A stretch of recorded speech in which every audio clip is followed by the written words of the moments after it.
Bonjour, c'est Alexandre de l'association Quiétude. Aujourd'hui, je vous parle du sujet de l'électrosensibilité et le fait d'être prudent face à l'exposition que l'on peut avoir des ondes électromagnétiques artificielles. Aujourd'hui, je peux me réjouir d'être dans une belle région, magnifique, où je peux me réjouir et même des fois créer de belles chansons en lien avec la nature. Je danse pour la vie qui me réjouit, je danse pour la vie qui me nourrit. Je danse pour l'oiseau qui s'envole tout haut, je danse pour l'oiseau qui s'envole tout haut.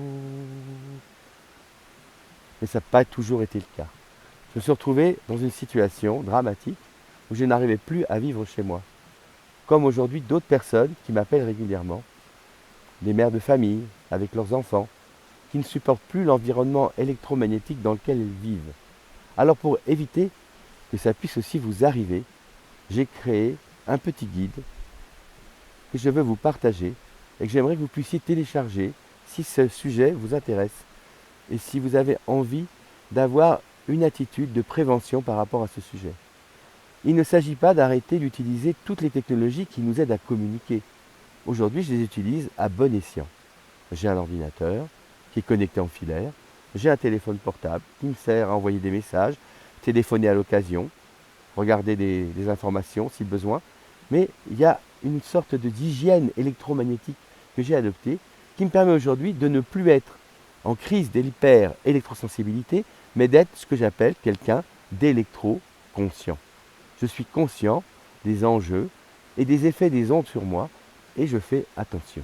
Donc voilà ce que je vous invite aujourd'hui à faire et je vous invite aussi, vous aussi, à cheminer en faisant attention à ces aspects dans votre vie. Alors j'ai préparé pour ça une documentation que vous allez pouvoir télécharger gratuitement sur mon site qui s'appelle Santé, Prévention, Ondes. Cette documentation présente un processus à faire pour vous-même. Vous avez la première partie. Est-ce que vous connaissez déjà ce que c'est que l'électrosensibilité? Vous avez quelques questions à répondre qui sont simples. La deuxième partie indique comment arriver à faire ces premières mesures d'exposition. Il existe des outils, des fois gratuits, qu'on peut télécharger sur son portable par exemple.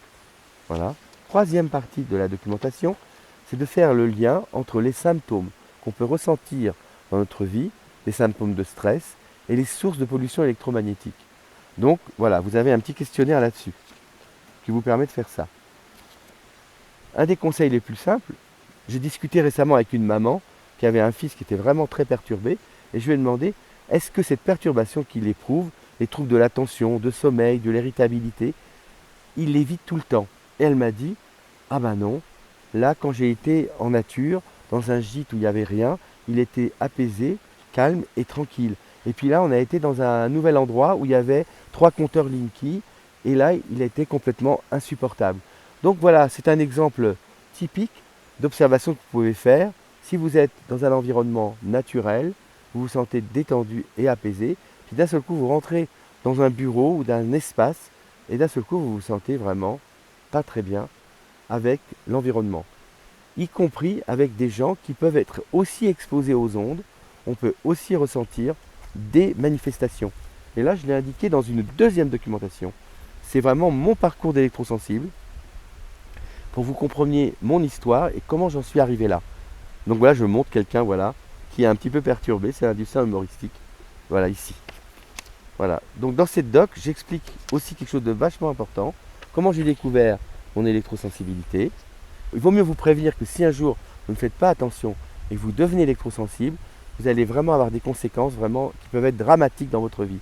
Donc c'est vraiment intéressant de s'intéresser et de faire de la prévention à ce sujet-là. Voilà.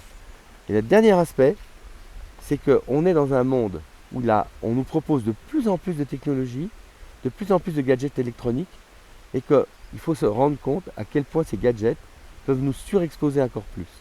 Je me souviens récemment, quelqu'un de ma famille, on lui a offert un casque 3D, le voilà avec des écrans LCD tout près de son cerveau, et émetteurs, avec des émetteurs de Wi-Fi, avec des choses dans les mains, complètement baigné dans un électrosmog. Je ne sais pas ce que ça peut faire à une personne d'utiliser ce genre de gadget sur du long terme. En tout cas, faites attention.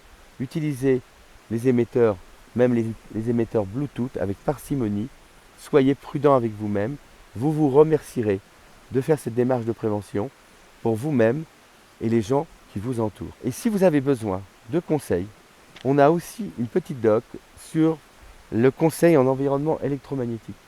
Si vous avez envie de prendre soin de votre environnement et d'avoir besoin d'aide, je peux vous donner des conseils ou vous conseiller quelqu'un pour vous aider à prendre soin de votre environnement, voire d'installer des protections chez vous, apprendre à mesurer votre environnement avec des appareils qui peuvent aller de choses assez simples comme celui-ci par exemple.